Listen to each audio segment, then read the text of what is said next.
नमस्कार दोस्तों, स्वागत है आपका क्राइम स्टोरी वॉइस पर, जहां हम लाते हैं आपके लिए सच्ची और सनसनीखेज कहानियां जो पढ़ने या सुनने में जितनी दिलचस्प होती हैं उतनी ही चौंकाने वाली भी। आज हम बात करें दिल्ली में आश्रम में स्वामी का गंदा खेल, वार्डन जबरन करवाती मुलाकात, 17 छात्राएं बोली, करता था अश्लील हरकतें। नई दिल्ली में फिर से एक हैरान कर देने वाला मामला सामने आया है। राजधानी के वसंत कुंज नॉर्थ इलाके में स्थित एक आश्रम में रहने वाली छात्राओं ने अपने संचालक पर गंभीर आरोप लगाए हैं। छात्राओं का कहना है कि आश्रम संचालक लंबे समय से उनसे छेड़छाड़ करता आ रहा था। जैसे ही ये मामला छात्राओं की शिकायत के आधार पर थाने पहुंचा, पुलिस ने बिना देर किए आश्रम संचालक के खिलाफ मामला दर्ज कर लिया, लेकिन खबर पाते ही आरोपी फरार हो गया। पुलिस ने तुरंत उसकी तलाश शुरू की और टीमों को संभावित ठिकानों पर भेजा गया। पुलिस जांच में ये भी सामने आया कि आरोपी बहुत ही चालाक और प्रभावशाली तरीके से खुद को पेश करता था। वो महंगी वॉल्वो कार से घूमता था और उस पर एम्बेसी के नंबर प्लेट लगाकर खुद को वीआईपी दर्शाने की कोशिश करता था।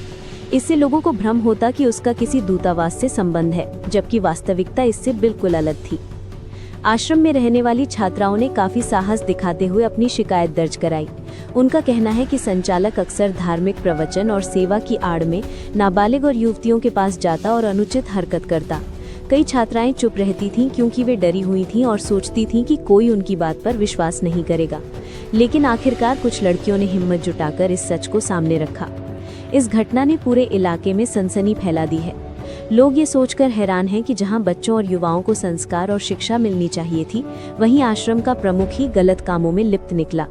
अभिभावकों का भरोसा टूट गया है और वे प्रशासन से सख्त कार्रवाई की मांग कर रहे हैं।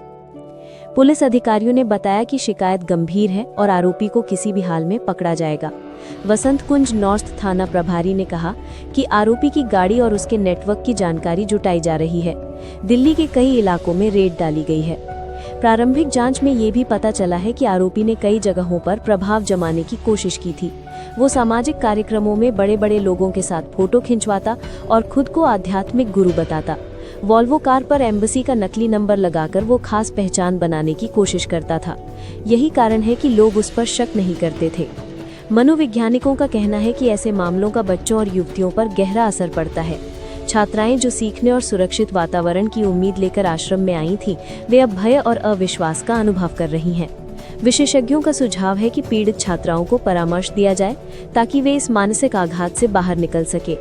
ये मामला प्रशासन और स्थानीय अधिकारियों की जिम्मेदारी पर भी सवाल खड़े करता है। आश्रम चलाने की अनुमति कैसे मिली? क्या नियमित निरीक्षण हुआ? अगर समय पर जांच होती तो शायद छात्राओं को ये तकलीफ झेलनी ही नहीं पड़ती।